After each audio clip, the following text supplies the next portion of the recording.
Today we're talking to an entrepreneur who really reinvented himself 5, 6, 7, 8, 9 times. He started out as a professional tennis player when a tragic car accident took that away from him. He reinvented himself and started working on the tour. He worked with the PGA, he worked with the NFL, he worked in the Emmys. He's now a movie producer, making innovative horror films out of the Tampa Bay area. He's always pushing forward, and he says he gets the job done, no matter what. Very inspirational guy, amazing entrepreneur. Give it up for Kristian Kremple. No one is ever alone. Not these days. Not with smartphones and video surveillance and social media being used 24/7. I wonder how much they know, how much they've seen. At Equitus, we believe you should own your digital future. This is the alternative. This is the future. This is Equitus. Thanks for being on. Being able to kind of look into your background and see everything that you've done. Obviously some professional success, a lot of professional success, and then how you're giving back, how you're working with the special operations community is absolutely fascinating. But you started out as a professional athlete, professional tennis player, ended your career in the top 50 in the world. Holy cow. Thank you for saying that. I just won inside, but it still counts. Thank you. That's right, top 50. That's right. To the guy that's number 48, he thinks I suck, just so you know that. 49, I'm so 40 guy. 48 guys think I suck, but yeah, top 50. But it sounds like a back injury happened, but otherwise the career would have continued. And then it sounds like you transitioned into being an agent with the NFL, and that's kind of led to a lot of opportunity for you. Can you talk to me about that? Yeah, I mean, when I was younger, I turned pro at 15. This is in a different decade, many decades ago, when and I happened to be roommates for many years with a guy named Andre Agassi. And so Andre Agassi, he did okay. Yeah, he ended up. So he was 48 better than me, just so you know that. So we weren't going to give him credit for that only. But we were roommates for a number of years at Nick Bollettieri Tennis Academy in Bradenton, Florida, back in the early '80s and I turned pro in '85 as a young teenager. Like I think I was 15 when I played my first pro match. 15, yeah. So. I think I went pro fully at 86, was my first year on the ATP Tour fully, and I played all 4 slams, Wimbledon, US Open, Roland Garros. I actually lost to Yannick Noah, Frenchman, and I lost to a Frenchman in France. So I had a good run there for a couple of years, and it was nice traveling with Andre because obviously everybody in the world wanted to see Andre, and I was a +1 back then. Sure. So if you wanted Andre, you got Kristian Kremple. Yeah, and you graduated. Yeah. Well, I hope so. I mean, I kept my hair. Andre and I kept my hair. Andre decided not to. That always helps. So the professional career is always cool, but people forget everything that led up to that. There's 15, 18 years of growth, of development to even get you to that point. Yeah. I grew up playing hockey, didn't quite make it to the professional level. But what is it? Do you think it's physical skills? Do you think it's mental skills? Is it a mindset you think that really took you there and then enabled you to have the success in your career after your sports career, athletic career? So whether you're playing hockey or you're playing basketball or hitting a little, as my dad would say, son, I don't know why you're making this job so hard. Hit the little yellow ball inside the white lines one more time than the other guy. That's it. Yeah. Why are you making it so hard?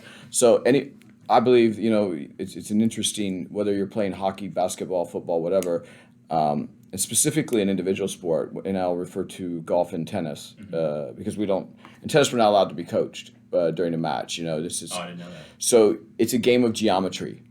And my dad used to say to me, and my dad's a former player as well, so he would say to me, son, it's a game of angles, so you have to figure out the angle before the other guy figures out the angle. And whether you're playing any sport at that age, it's a lifestyle. That's a word that we didn't know when I was growing up. It was just my life. And it's funny because I lived in an island and everybody played tennis. I had Jim Courier, Aaron Kristian, Martin Blackman, Carlene Bassett, Monica Seles, Andre Agassi, David Wheaton, Boris Becker. I mean, I was like the 17th guy in a group of that. So, it's very humbling, when you think you're good, but then there's always somebody better. Yeah. And I think that you kind of hit the nail on the head, whether you were going every weekend to hockey practices during the week, and then on the weekend, it's all day Saturday. I've been to those. Oh, yeah. And it's a commitment. And it's the same thing in tennis. And so when you're in that lifestyle and you're a kid and you don't know any different, like you think everybody's like that. Right. Because It's just what it is. all of your friends, through virtue of being in that sport, happen to be like, that's your world. Yeah. So it took me until I was really old in life before I realized people didn't all have the same experience as me. Like I'm late 30s, early 40s when I realized that You're not all driven. You're not. I thought they were all like me. Yeah. I thought they were all like that. And so, when you grow up in a very competitive, we had like 4 number 1 players in my group in the world.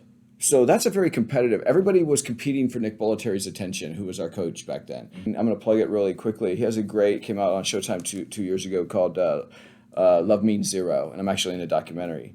And Nick Bollettieri talks about all of his pupils. And Nick had one personal court. Right, so let's talk about like a father figure when you're in your like teenager years. He had one personal court, which means you could only have one guy on that court, right? So this is very close to special operations because you want to be the guy. Yeah. You want to do something to me, put me on the bench.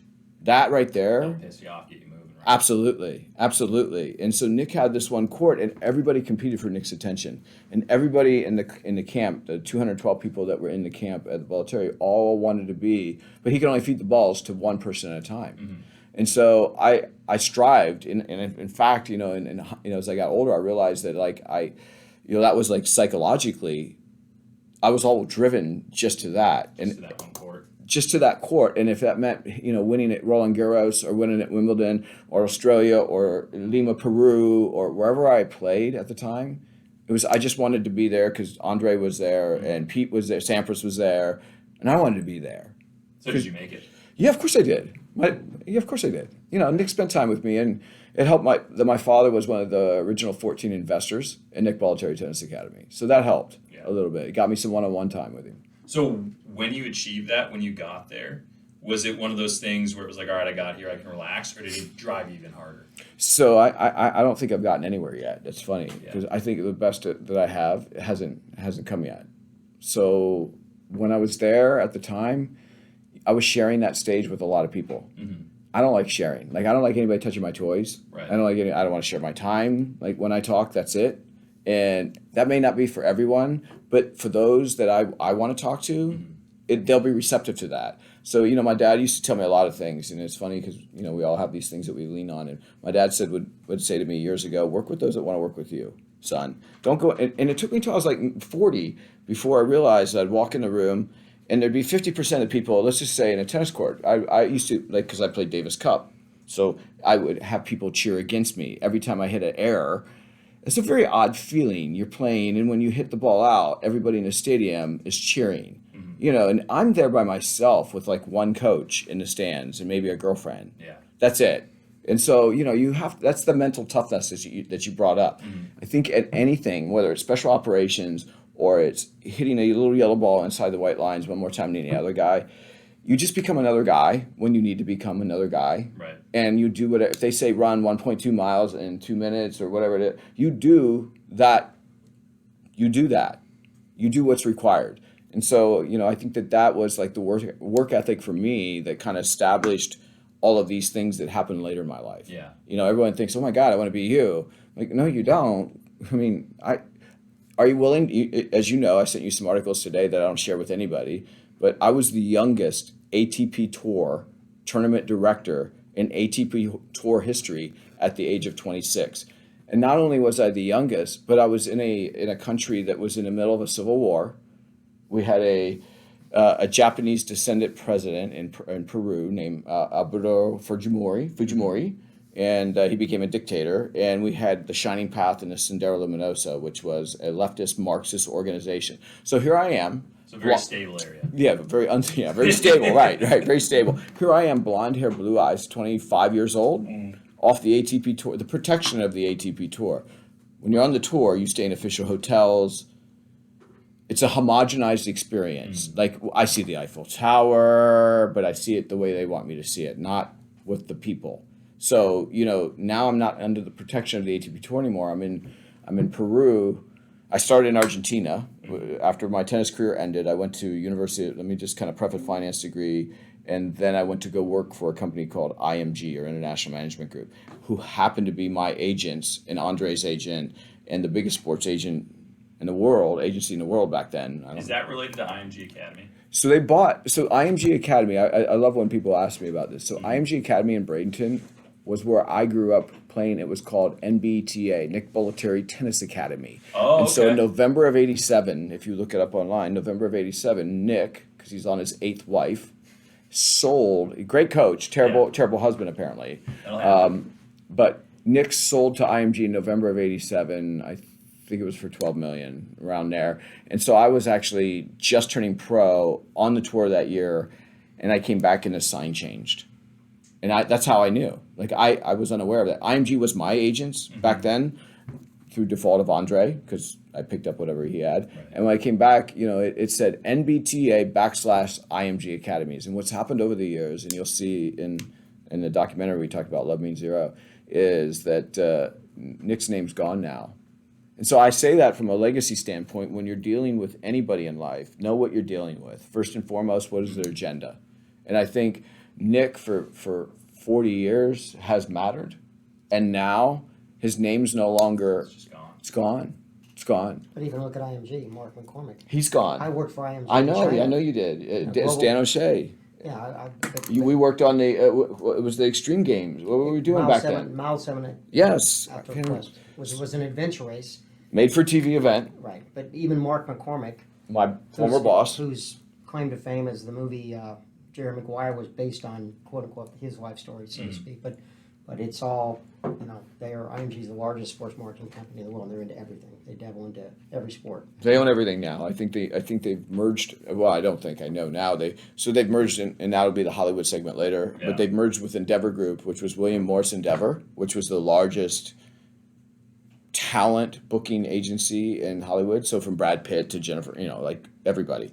So now it's called IMG/Endeavor or Endeavor/IMG. I don't know. Someone smarter than me will tell you that. But they all now are shared, and it's been purchased by one organization. But my original employer was a guy named Mark McCormick, who is attributed to inventing sports marketing as we know it today. He monetized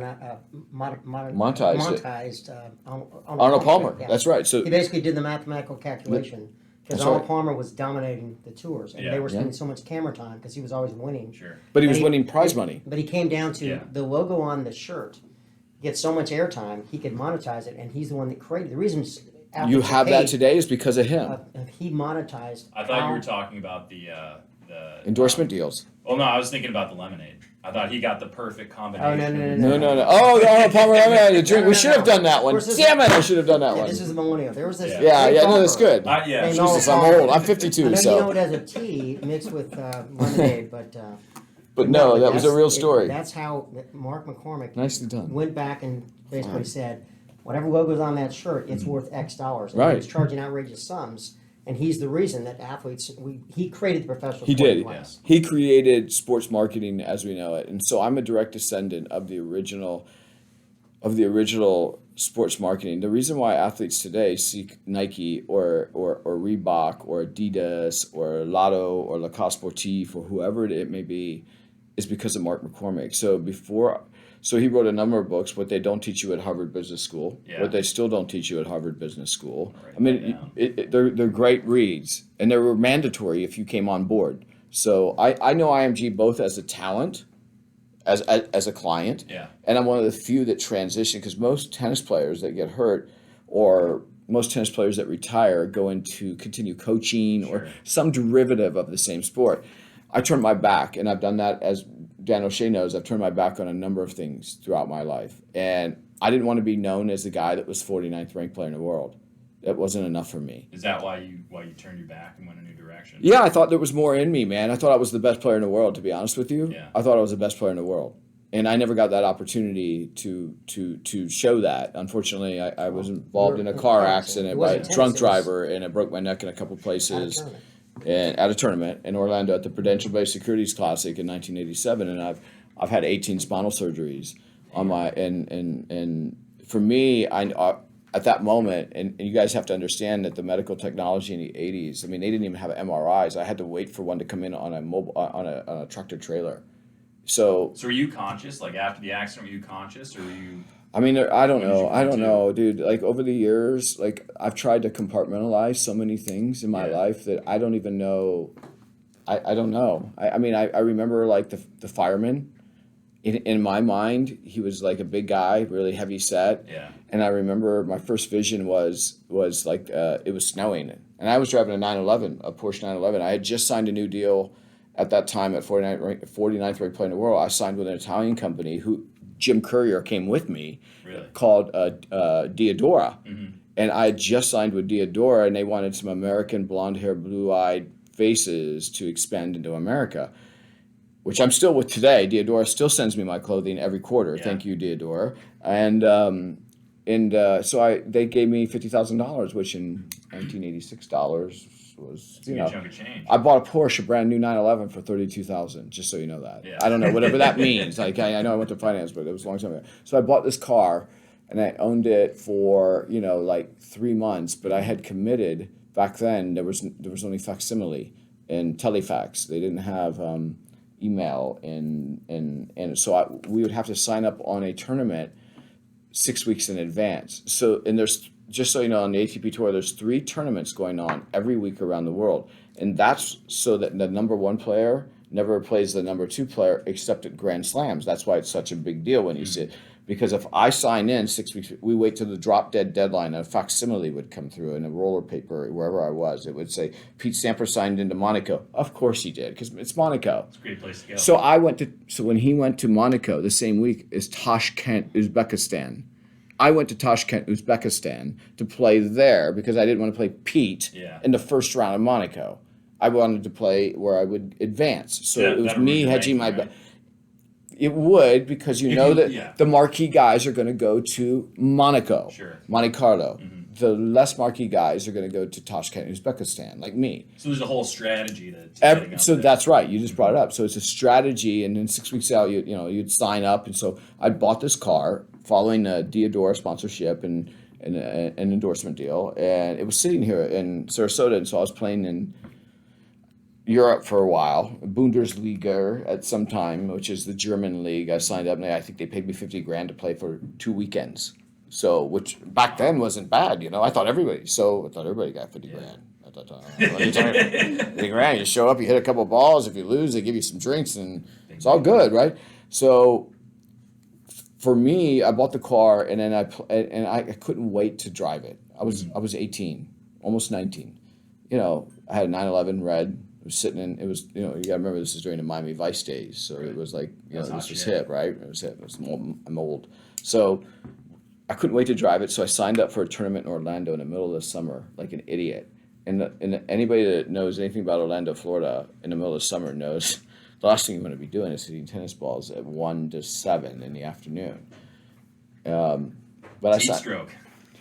So I signed up because Orlando was only an hour and 20-minute drive from Sarasota, where my car resided. Mm-hmm. So I signed up for it so I could drive the car to the tournament. And then, following a win that day, I went out late, 7:30, dusk-ish, 7:15. I didn't eat in a hotel at the suggested, the tournament. The ATP Tour provides, for security reasons, they keep you in an official hotel, and then they provide dinner and all of those things. But I wanted to get out with the people and put, in hindsight, the truth is I wanted to drive the car. And so I happened to be the third car through the traffic light. Third car. So traffic light turns green. 2 cars go before me. This is how late the other guy is. And he's in a 79 Ford F-150 pickup truck.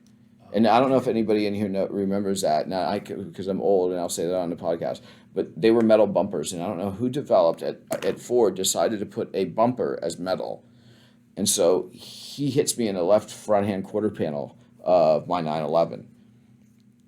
And the car spun, and I had a really bad injury, and I got ejected from the car, and I broke my neck, and my hands, and my arms, and my legs, and my eyes, and femur, and so you asked about the consciousness part of it.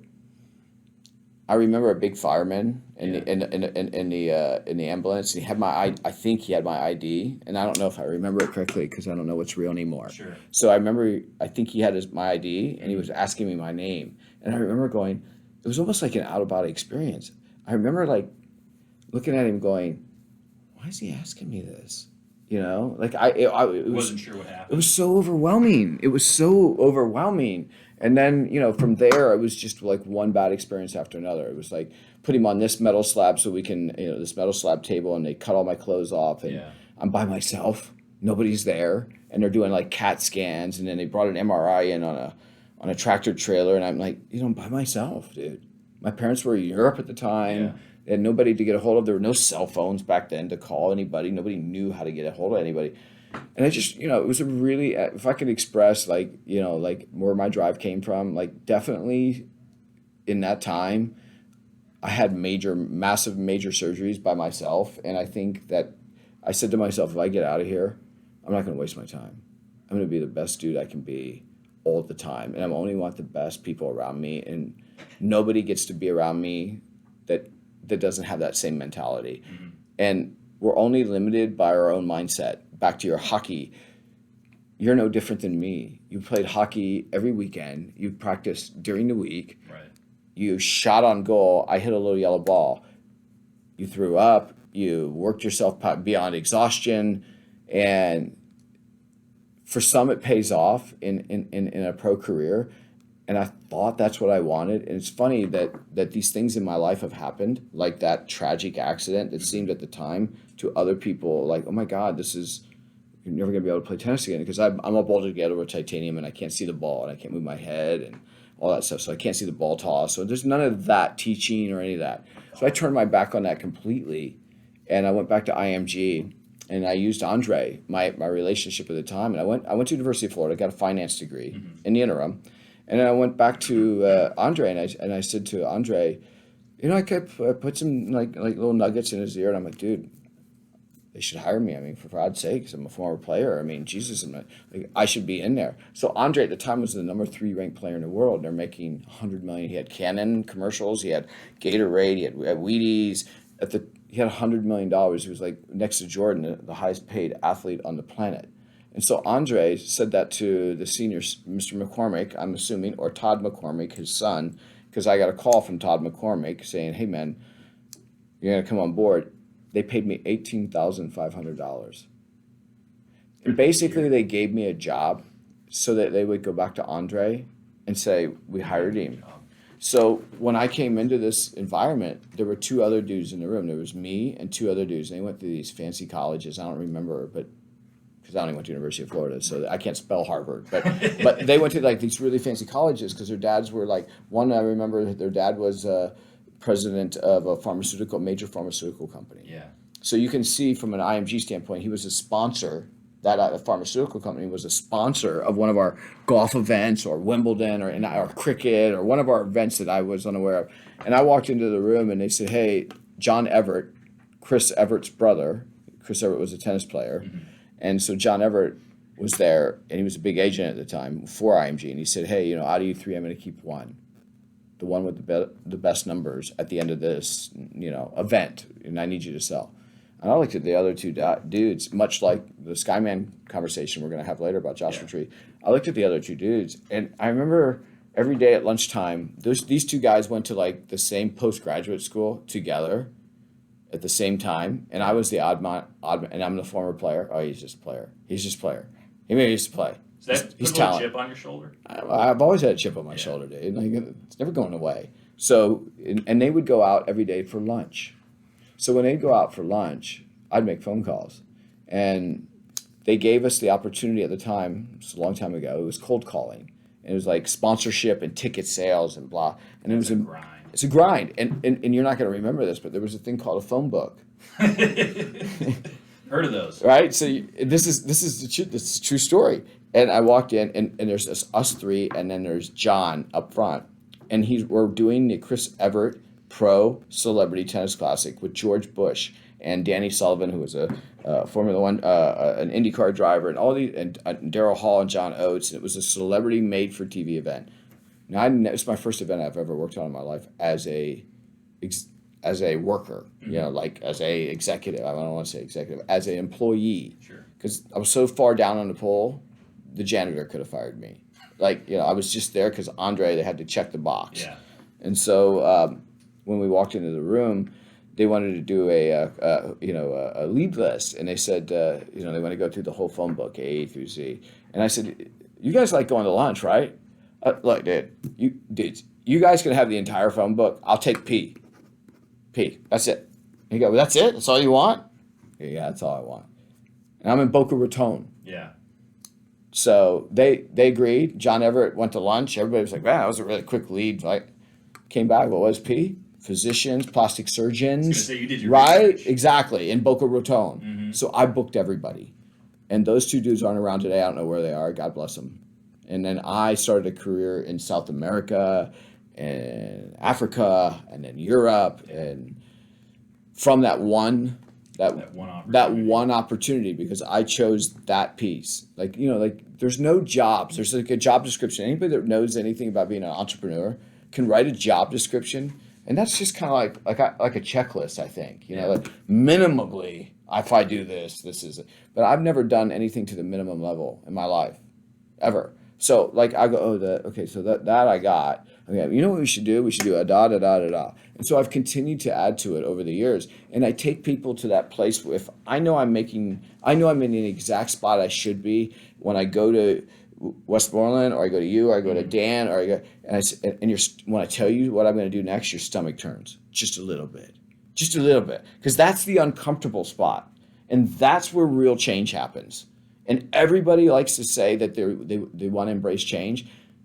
I promise you, until you don't call a guy like me, until you need a guy like me. Yeah. And I'm going to make your stomach turn. And we're going to have arguments, whether it's Ditka or Marino. We're going to have these massive arguments, and they're going to be hurtful, and shit's going to be said that, and you're going to walk away from that stuff. At times you could be very belittled. Mm-hmm. Kind of like, and I would reference my tennis days. So you go back to, was it mental? Yes, it was all mental. John McEnroe once said, and I'll quote it, tennis is 90% mental, 10% physical. When you walk out there on the ice or you walk out on a tennis court, assume everybody's qualified and everybody can hit big, and everybody's just as fast as you are. You may think you're an anomaly, but they got an anomaly just like you in Spain, just like you in France. And so now it comes down to who wants it more. Yeah. And Dan will tell you when the shit, like when it gets like, embrace the suck. When it gets really ugly, most people will punch out. The ones that don't, those are the ones that you can stick me in any environment and give me an objective. And I don't care what environment it is, I'm going to make sure that objective is met. Make it happen. Every time. And that's not everybody. Most people will come back to you and say all the reasons why they can't do it. So at IMG, they did not embrace can't or won't or could not, or like I knew at IMG that my tenure there, after I got through Boca Raton and I was the only one retained, they then subsequently came to me within weeks. I'm living in Boca Raton, like making no money, 18.5. In fact, this is at a time when my father, I went to him, he was an aerospace engineer for NASA for 26 years, and I said to him, Dad, I got a job as a former player. He goes, oh, you got a job, what are they paying you? I'm like, 18.5. He goes, wait a minute, but it's going to cost like 25 to live in Boca Raton. Wait, I sent you to college for 4 years so that you could go upside down. That's not a job, son. A job is something that you can pay your bills on. When I hit my early 30s, my father retracted that statement, just so you know that. And he's very happy with my direction I've gone.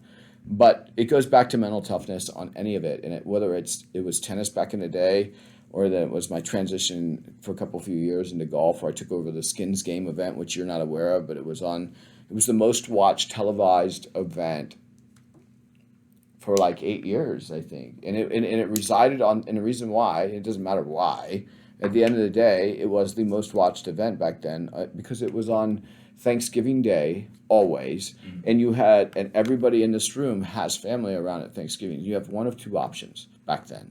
You could watch the Detroit Lions, who were on every Thanksgiving Day, get their ass kicked, or you could watch golf, which was quiet in the background. You could watch guys competing for $20,000 at the time a hole. which was a lot of money. And then they would gamble it. And if nobody won the $20,000, like you and I both got 4, that 20 rolls to the next hole. So now they're putting now it's like big money's everywhere. But this was the origins of this. And this is where this is where my beginnings began, like where I started. So for me, it was always kind of like, I went over to golf for a little while, and then I moved into the NFL. I think the transition, you and I first met through Steve, another SEAL. Yeah. He introduced me, and he said before I met you, he goes, yeah, Dan, Kristian can talk more than you on damn near any topic, and has a wide variety of diverse experiences. And the most remarkable thing, our first event was going to a Yankees game preseason, and we sat in chairs 1 and 2. I'm sure we did. The seats right behind, and Jeter and A-Rod. A-Rod. I do remember that now. I have photos of that. I do remember that. But you've always had the ability, because I got his background, tennis player, and I'm going, tennis, how did you go from tennis, right at Major League Baseball, preseason game, and then he was doing work with the NFL. And Kristian has never, you've reinvented yourself every time. 5 times, at least 5 times. I mean, I don't know. Now I'm like. I don't want to get ahead of the conversation. Yeah, but you're right about that. The music industry, it's like. It's the same. We're sitting here in Tampa going, how the hell are you going to get in the Grammys, bro? You're not a musician. You have no. I have no musical background at all. But I didn't doubt it. Hold my beer and watch this. But that's a talent, and I'm just trying to bring this because Kristian, he seems like he's almost all over the place. But the reality is, Kristian has never let from getting his professional tennis career derailed. What did he say? I'm the best player in the world. You never heard. I've known him for 15, almost 20 years. I've never heard Kristian ever go back and have a regret about anything. It's like, okay, change left, change right, and just pick up and move. Pivot. And then that's a great word for today's market. I think the word pivoted. Today is being able to. Dan brings up a really good point. When I went over to the NFL, I was not an NFL player. I came out of the tennis world. He wasn't even the size of a kicker in the NFL. No, I mean I think they were bigger than me. I mean everyone was bigger than me, and I remember.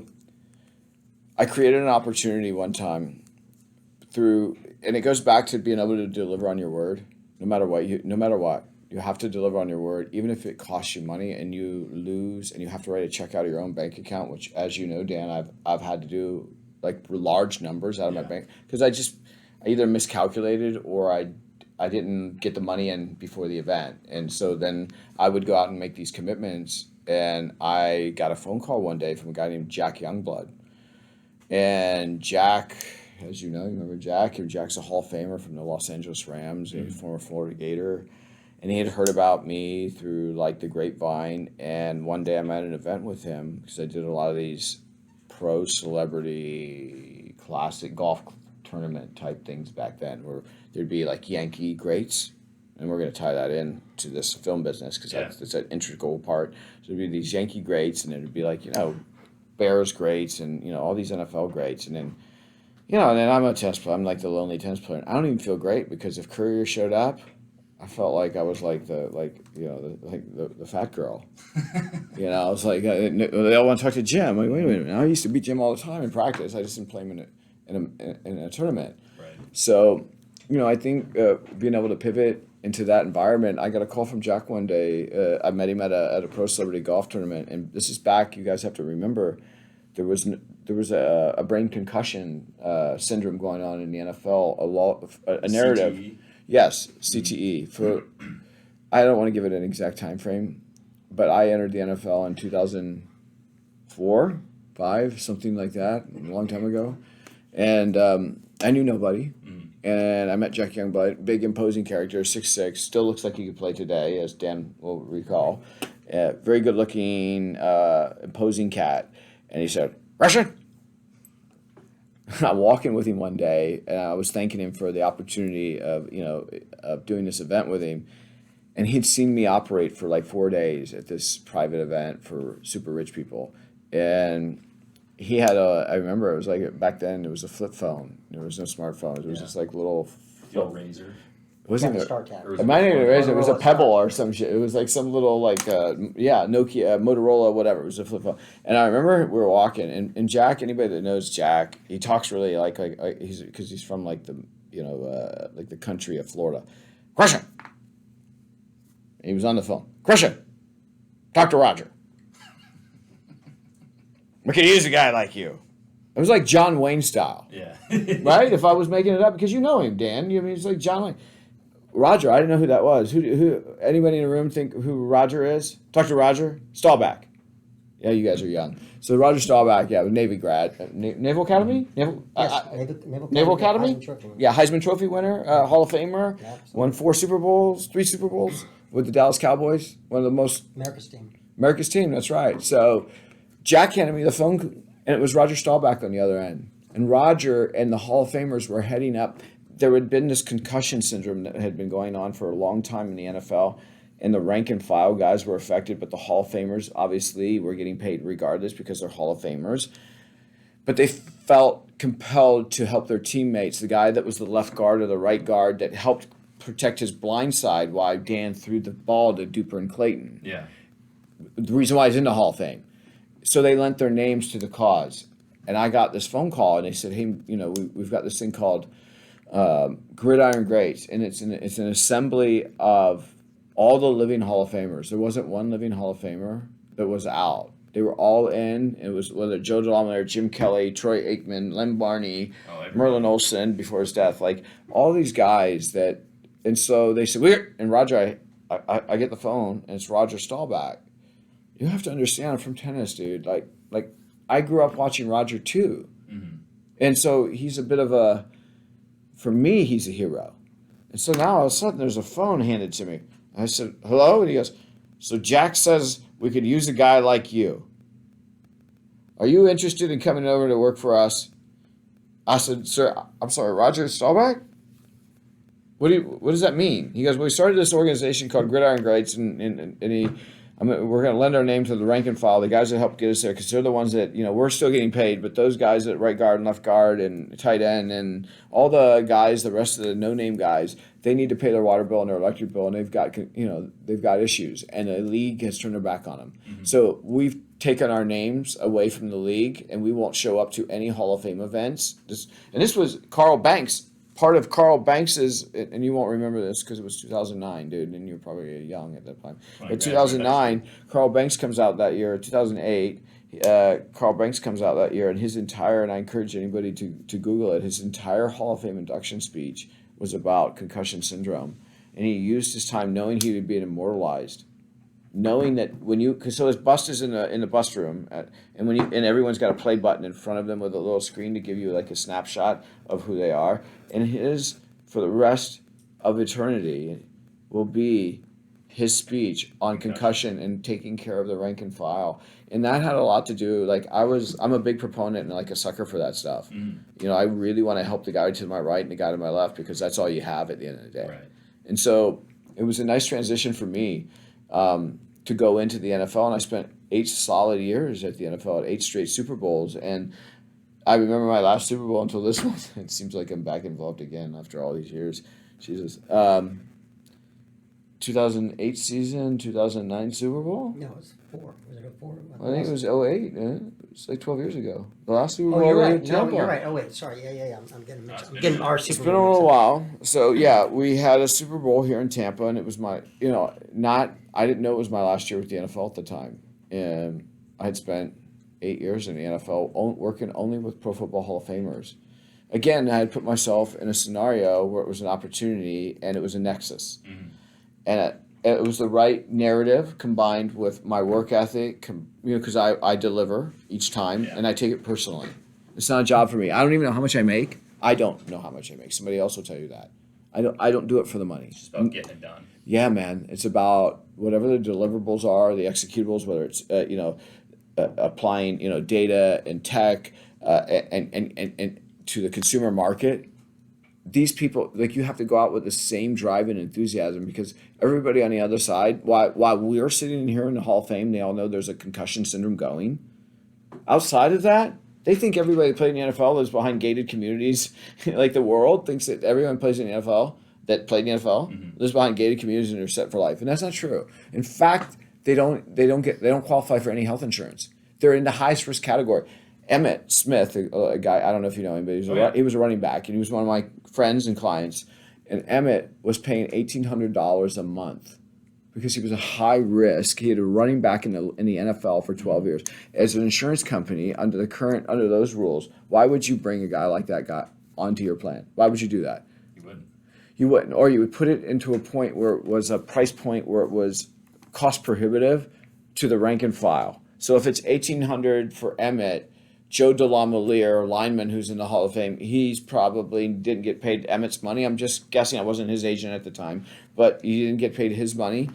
But he still has the same high risk category, the same as SEALs, the same as SF, the same as the soft community, because they've asked more of their body, and they put their body through so much more. And then at the end of the game with the NFL, they had nothing. They had no health insurance. And so that's where I inserted myself, and Roger goes, yeah, we got to change this. And then you saw Will Smith movie come out, the subsequent, and then the NFL buckled and went, okay, I was gonna say, were you able to get it done? So I was, and unfortunately for me, this was the first time I had ever in my life worked myself out of a job. Like, I mean, yeah, no, it was over. They settled. Like, no, it's every state, they settled. The NFL settled. So they don't need a guy like me anymore. And then all of a sudden, I get this phone call from this strange organization called the Grammy Awards out in Los Angeles. And I didn't know anybody in LA. And during my times in the NFL, there wasn't even an NFL-based team in LA. So I didn't go. The Rams had moved to St. Louis, right? So there wasn't even an NFL team. So I didn't know anything about LA. And the last thing I am is an LA guy. I am now, but not really. I know, but that's so that's part of my job, dude. That's why I'm good at what I do, because I'm nothing like what you think I am. Sure.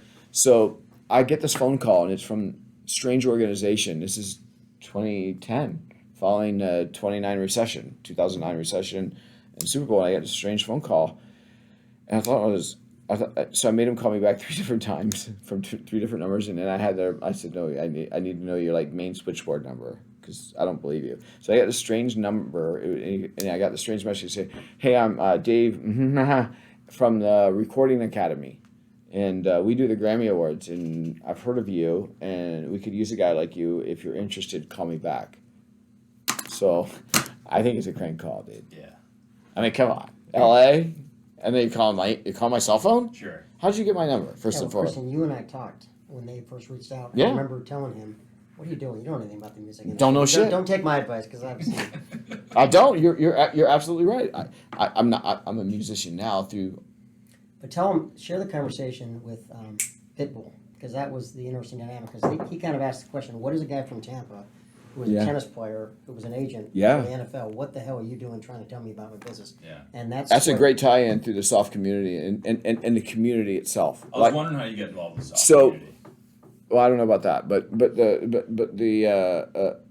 the tie into the soft community to Pitbull. So you got to remember, anybody, like, whether you're in the television industry or you're in the music industry, these people that are now in charge, they started at record labels as Muppets, like low-level people, and they worked their way up. And in their mind, they thought if they did 15 years there, they would end up in a position to end up at the Recording Academy, at the Grammy Awards, or the American Music Awards, or the Billboard Music Awards. And here's a guy like me that walked in and just took it all from them. I had no musical background whatsoever. And I got a phone call from the Recording Academy, and they said, hey, we could use a guy like you. And what you won't remember is in 2001, a product came out called Napster. And Napster was a peer-to-peer tech, sharing file. Just download all that stuff, right? So so I encourage anybody listening. It's a great documentary called Downloaded, and I would highly recommend everybody watch Downloaded. But they came in, Napster, under the auspices of, hey man, I like you too, you like you too, you like you too. And Dan will know this for a fact, I had a lot of illegal, I'll say that, recordings. They're legal now. I've signed documents.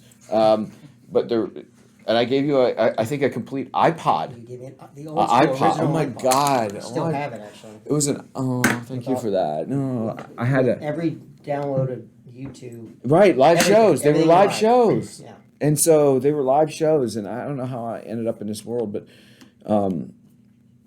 so yeah, thank you for remembering that.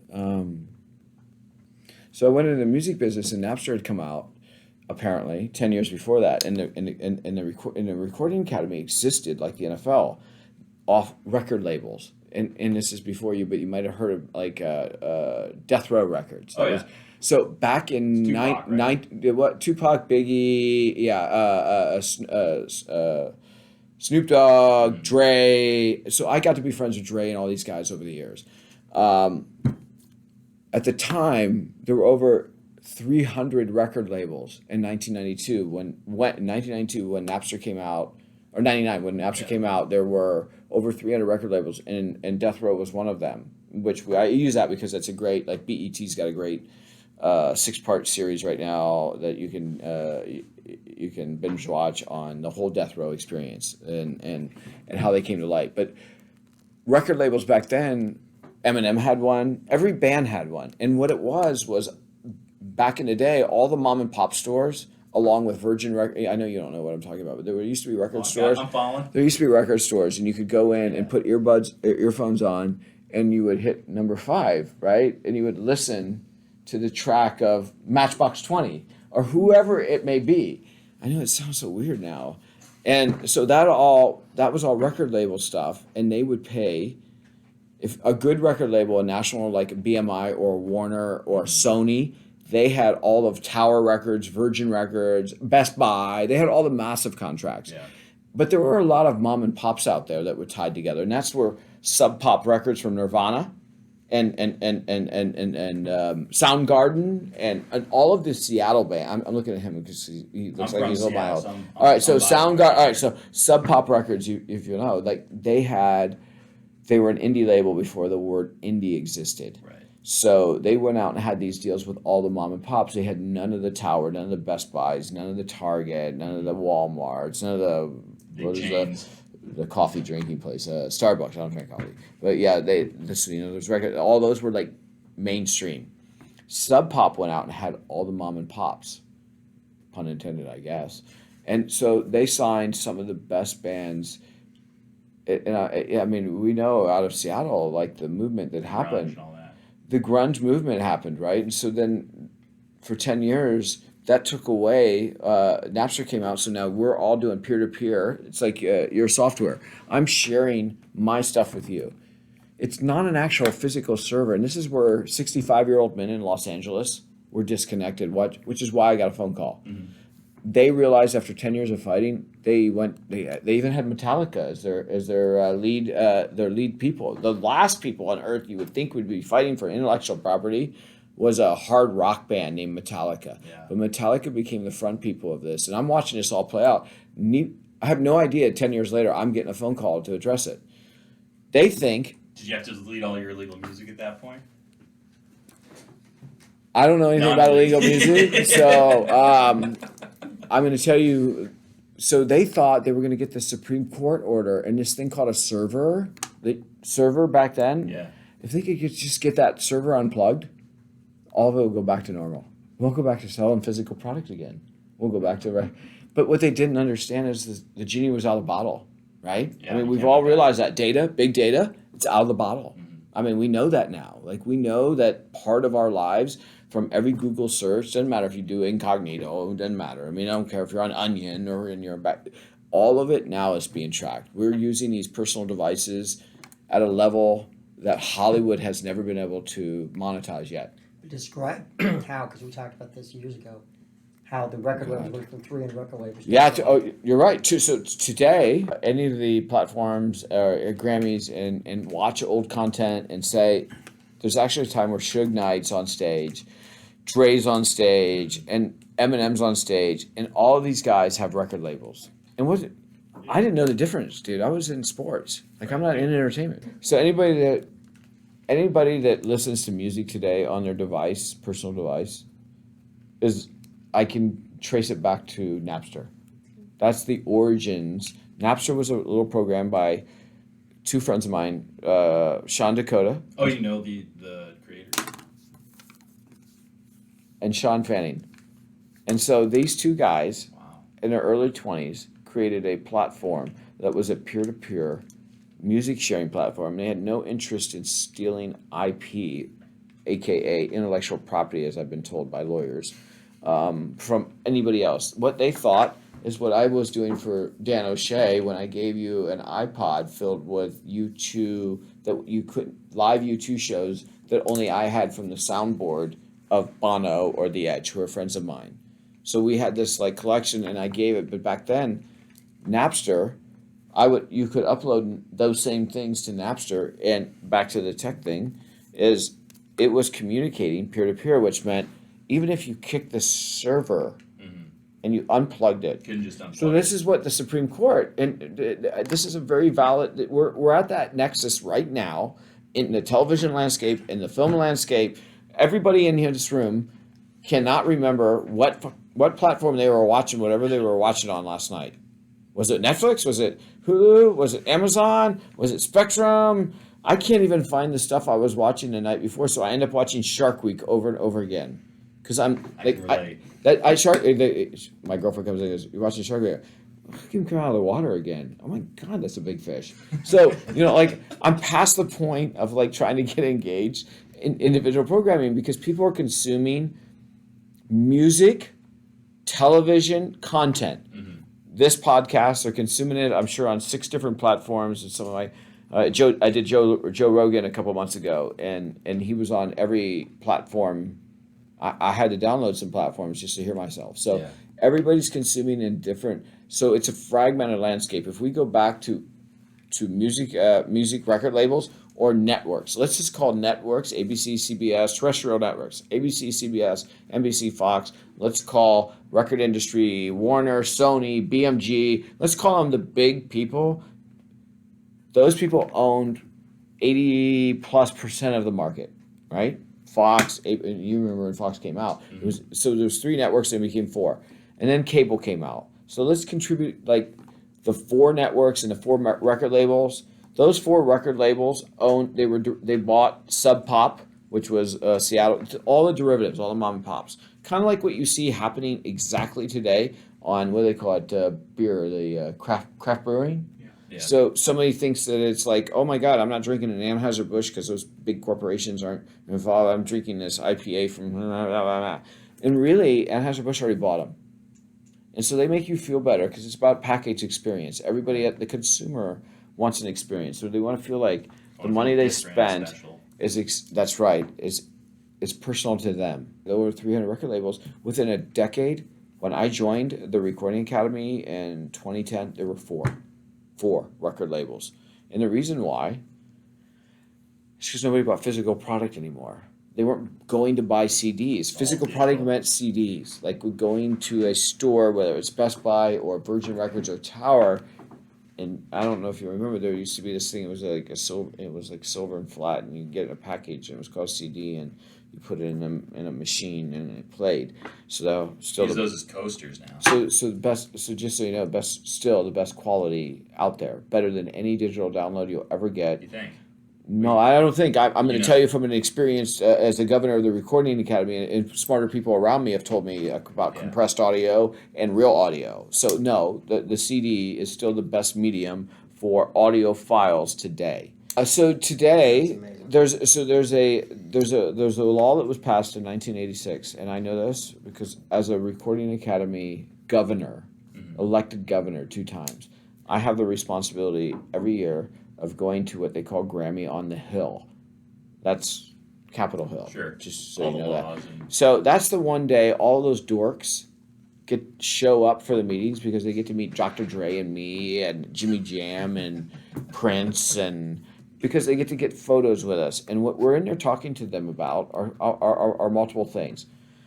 Cellular phone companies dominating the radio frequencies. Yeah. And you don't have to be an engineer, but to your listeners out there, there's only a spectrum. It's not my idea. People smarter than me came up with this sound wave spectrum, and apparently there's only this amount of gigahertz that can exist between that. So if you give all of them away to the cellular personal device community, what we're going to have is we'll have an inability to produce a live show. From a wireless electric guitar to a wireless mic, there's only so many spectrums. And what's happened is Verizon and AT&T and the big America, big tech has come in and taken those frequencies. And so my job is to go in there and fight those big dudes so that we can still do a live performance when we show up in town. I know everybody thinks that the live performance just happens because the guy plugs in, Slash plugs into a thing, and so that thing is on a radio frequency. This is where it gets really deep. And so that radio frequency, if you keep giving them all the way to these personal devices, we will no longer be able to do a live performance, and that's a fact because we can't bend the sound performance. So that's a very important part. I had Well, no idea. how about the irony if we're talking about technologies and marketing and selling? Again, the old guys in the room, we're not TikTok users. TikTok. No, I'm not a TikToker. But again, you're I'm not basically on aware that TikTok. apparently there's a TikTok. cranberry commercial or TikTok video of a guy driving his car. Drinking cranberry juice. Drinking cranberry No, juice, it was riding singing. a Skateboard, right? skateboard. Sorry, right escape. I didn't even see it. I know you didn't did. even see it. But I what I know. just saw is, what is he singing? What song is he singing? Fleetwood Mac. One of Back my from buddies. our era, One right? of my buddies. Guess what is the number Mick one Fleetwood. downloaded song this Right there. week on iTunes? Right there. Fleetwood So you Mac, bring a up- song from the 70s. Think about that. That's the Let me go to your part interjection of all these multiple platforms of how you market and how you sell it, and that's crazy. So Dan the Commander hits the nail on the head. For me, so all these years in the Grammy Awards, they hired a guy like me to summarize it. Because if you want real change, you can't get change from your internal organization or infrastructure because they only know how to be them. So Pitbull was in charge. Kristian Armando was in charge of it's an elected group of people, so it's a peer group. It's a 501c6, so it operates under the members run it, governors and trustees run it, and then they hire the executive on a voting, so just as a C6. So Armando, Kristian, is in charge at that time, and I walk in the room, and I have like these red and white striped pants on. You know, of Not course. khaki. So no, that's in my contract, no khaki. So I walk in and I have these red and white striped pants on, and I look, like an NFL guy with red and white striped pants on. And this guy, and we're sitting in the room, and my name is on a placard, which is funny because my Kristian with a K, and no one had heard of me before. And all of a sudden, I enter the room, and you got to remember these people grew up in that industry, much like you did in hockey, much like I did in tennis. So you know those dudes' names, and then all of a sudden, a dude comes in you've never heard of, but he's got to sit at the table. Who is this guy? Right? Who is this guy? Did he wait in line like me? Yeah. Did he do his time like me?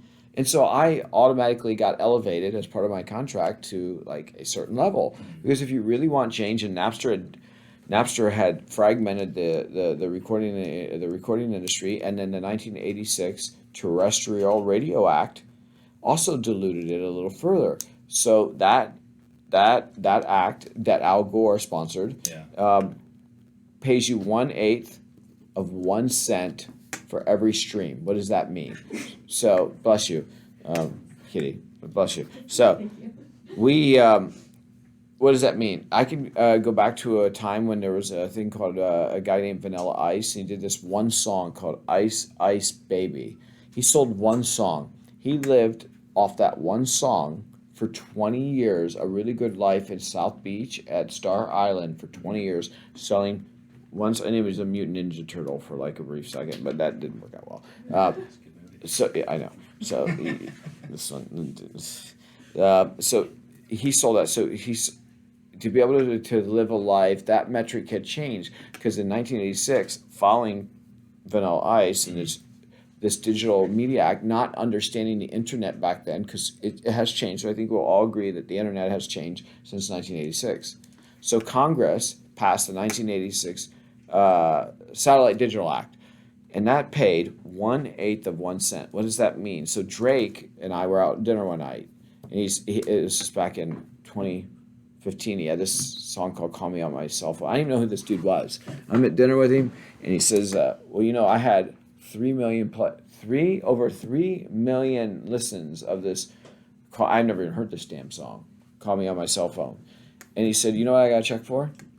$1,200. He says, "Kristian, that doesn't pay for my Bugatti this month. $1,200. So conversely, let's go back 20 years on tech. If you sold, Vanilla Ice sold 2 million plus of Ice Ice Baby physical action. He lived 20 years on Star Island in Miami. Conversely, you fast forward to today, 1/8 of 1 cent. You can do the math in the room. How many plays? So he tells me this story that he has like nearly 3 million streams, plays, whatever you want to call them, of Call Me on My Cell Phone. He says, I got a check for a ridiculous amount of money. He says, had that happened 10 years prior, that would have been, this is a good example of technology. Yeah. That would have been whatever his deal was. At least $1 more, a song. yeah. At least $1 a song. Not 1/8. Not at least $1 because you would have been buying the physical track. You would have been buying the physical album. So that changed, and so that was my insertion point. I went, okay, well, this is where we are. We're at like this nexus of like big tech and creative. How do we take creative? Because the process in the last 2,000 years hasn't changed. You have to have an idea up here, has to travel down your arm. You have to write it down, and then you have to perform it. Right. So unless they've like shortened that process, that still takes the same amount of time to do this podcast as it would to write a song. So why am I getting paid 1/8 of 1 cent when before I got paid $1 for every time somebody did that? So we had to like kind of address that metric, and I was the guy that was chosen to come in and go, hey man, can you bring, the original question was from the Recording Academy was, can you bring some of those NFL sponsors over here? I went, what do you mean by that? Interesting. And they said, well, we've existed for, at the time, 52 years. I was, my first year at the Grammys was 53. I think we're at 63 or 4 now, 4. And they said, can you bring some of those? I said, what do you mean by that? He goes, like T-Mobile, Delta, we've existed for 53 years off the record labels. We would call Island Record, Chrysalis Records, Warner, all the ones that we knew. And we go, hey, the shows this year, can I put you down for a table of 10 for 50 grand? And every record label, because there was over 300, it sold out in 2 days. What changed? There were no more record labels. There was only 4. So that was an easy day. Anybody in sales in this room, Mark, it's an easy day. You got 4 leads. Right? What do you do after you call your 4 leads? What happens next? You try and figure out how you're going to find... you call a guy like me. Yeah. Call like me. Yeah. And I come in with T-Mobile, and I come in with, Pepsi and Delta, and I activate the red carpet, which they had never activated before, because they couldn't be bothered. To this day, they still tell me at the Grammys, we can't put anything on stage, any brands on stage. You can't until you can. Right? So, right? Until Yamaha pianos, for example, would pay to be on that stage. But then if Elton John's got a deal with Steinway, he doesn't want to be on stage playing the piano. Then he doesn't accept the invite. This isn't about us accommodating him. He's accommodating. He needs us more than we need him. Right? It's a mutual engagement. We both need each other. But you're going to play this one on stage. And I'm sorry if you have a non-compete and you can't do that, then I'm going to find John Legend or somebody that can play a Yamaha on stage. So you're telling me that Elton John's replaceable? We're all replaceable. Yeah. So at the end of the day, like anybody in this room that thinks that they're not replaceable, including myself, and I think that's why I compete so hard on a daily basis, is because I know that I have no special fairy dust, and at the end, someone can come in and do the same thing I can do. So, before we started recording, we were talking about how you really got into the film industry. Jumping from the Grammys, you were working on Skyman up in Joshua Tree, completely unplugged in Joshua Tree. How did that come about? Why would you leave the Grammys for something like this? So to be clear, I didn't leave the Recording Academy. I was still under contract until February 12th, 2019. I got a phone call from a mutual friend that said, hey man, the Blair Witch director, independent film guru, needed a producer, and I was on the short list. And he said, hey, can you come over to Joshua Tree in 3 days, and produce this 26 movie? We're going to do 26 film days in Joshua Tree. Now I'm living in Los Angeles, which is, as Dan, as the commander will know, it's challenging on its own on a daily basis, whether it's Kaj, you, or I, it's still a challenging environment. So I got a call and said, hey, can you come out to Joshua Tree? There was no money involved, no expenses. I took it as a personal, like a personal action item. I mean, yeah, man, it's an opportunity for me to learn a new skill set. Pivot. They use this word pivot nowadays. Quote unquote pivot. So I went out there, and I only knew how to produce live events, which means, to your listeners, live. So I have a 7-second delay. If I can't clean it up in 7 seconds, it doesn't exist. Or you're going to see it. Yeah. So in film, I never been around where we had to do it over and over again. I went out to Joshua Tree. It was a very challenging environment. because you're in the desert. I know Right. it's in America. You don't have an internet infrastructure. People go there to get off the grid. Yeah, might as well be a third world country, right? Yeah, yeah. There was no Uber. What do you call it? Uber Eats. I've never done this.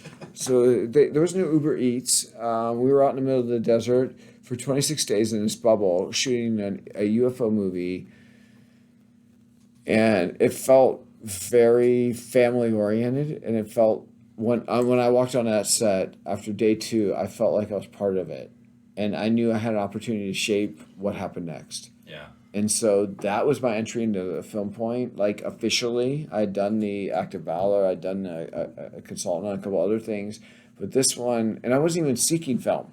I was good in the music environment. Just an opportunity that you busted. Yeah, it was through. another. It was me taking my live Grammy, American Music Awards, Billboard Music Award, Country Music Awards, like all my Emmys, all of my official live TV. It was the ability to take that skill set and apply it to the filmmaking environment.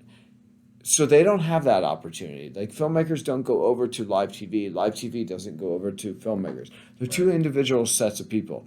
I'm blessed that I have my foot in a lot of these communities, so I can go into a scenario and go, I see it differently.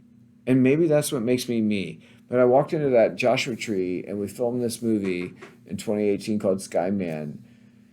Who would have thought that it would have come out in 2020 in March, which with Gravitas, which is a major studio. And when March 15th, I remember right around March 15th, I had this conversation with Dan Myrick, who did Blair Witch. He called me up and he goes, we had already been booked. If you look at skymanmovie.com, we had already been booked on 10 different international music festivals, from Barcelona to London to Roswell, not music festivals, film festivals, where they wanted to show our UFO themed film in Roswell. And so we had a summer, I was going out on a tour, and I knew what that meant. I knew I was going to sell X amount of merchandise, I was going to show the film, I was going to sign some autographs, and then that all shifted, pivoted. So that changed March 15th when I think for me the pandemic became real. Yeah. And then I had to come up with, here I am with this content, 2 hours of content sitting there that we spent a significant amount of money and time producing. And it was worth whatever I could make it worth. So I went to Dan Myrick and I said, Dan, nobody knew it was a pandemic yet.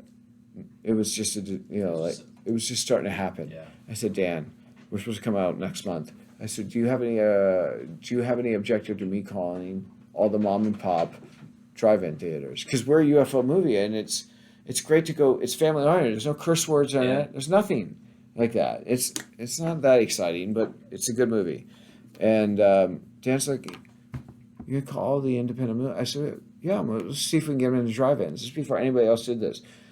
So I back-ended us into the Golden Globes, into the Oscars, because we are technically qualified as a theatrical release because I got us released. I didn't know this at the time. I didn't know the rules. I should have known them going into there. I didn't. And then I called the president of the Golden Globes, Greg Gogner, and I said, hey, he goes, you qualify for a Golden Globe now because, and who else came out? No competition. I don't know. There's going to be some. There's always some. Like you might have 8 lanes. There's always somebody in 1 or 2 lanes. Like we have 8 lanes. So at least I got us considered on a movie that had a $250,000 budget that I filmed at a time in my life that was like probably not the best time for me personally. Yeah. But ended up being the best time of my life. I think that's a good spot to end on. You have that theme running through the entire conversation where you kind of you turn a bad situation into an opportunity, or maybe not necessarily a bad situation, but you turn any open door into an opportunity. You kind of mentioned there at the end that you see things a little bit differently. I'm assuming that's probably because you've done a million different things. You have that diverse background. When you look at athletes, if it's an athlete that plays the same sport all year round, they end up burning out Yeah. You know, when you have a guy that plays tennis, plays baseball, plays hockey, they see things in so many different ways. So when they get to the next level, they've got a different view of the game, which makes it more successful, which I think is cool. And I'm summing this up because a conversation like this, I like to see what I can personally take away from it. But there were two big things that you said that stuck with me through this conversation. One was keep your word. So, you said there's an Be a man of objective. your word. Yeah, be a Yeah. man of your word. Always deliver. I don't think anybody in this room would say I would never. I didn't live up to my word. If I said I was going to do something and they didn't even expect it to happen. Yeah. I just went in and went, yeah, we're going to change the directive of Super Bowl, and now you're going to share it with special operations. So it's whatever I say next, and I think people get institutionalized, and they start thinking, no, we can't do that because that's the way it's always been done. But the only way you can get real change is to go in and affect real change, is to layer stuff on. So I think that my career is emblematic of the film career, of the sports career, of the music career. I'm not a musician, I'm not a filmmaker. Yes, I was an athlete a long time ago. But those core deliverables are in everything that we do, whether it's tech, whether it's municipalities, whether it's filmmaking. If you can deliver on your word and make something happen, you'll always have a place.